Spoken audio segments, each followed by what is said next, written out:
ভাৰতীয় জনতা পাৰ্টি প্ৰাৰ্থীক টিকেট অৰ্পণ কৰাৰ লগে লগে সমষ্টি ৰাইজে ওলাই আহিছে আগন্তুক লোকসভা নিৰ্বাচনত কাৰ্বি আংলং 6 SC পাৰ্লিমেণ্টাৰী কনষ্টিটুৱেন্সি ভাৰতীয় জনতা পাৰ্টি অৰ্পণ কৰা হৈছে।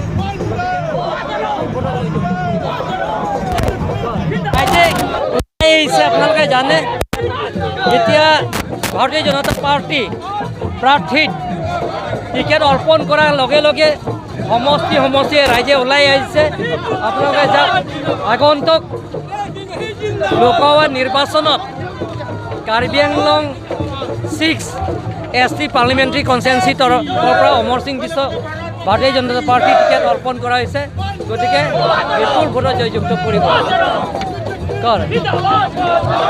আপুনি পাৰ্টি কেনেকৈ লাগি আছে আপোনাৰ কেনেকৈ লাগি আছে এতিয়া?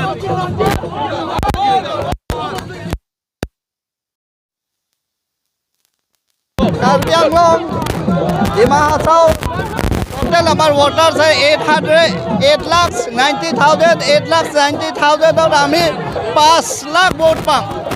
বিপুল ভোটত আমি জিকি আহিব পাৰোঁ। নৰেন্দ্ৰ মোদীয়েও শক্তিশালী 5 লাখ 5 লাখ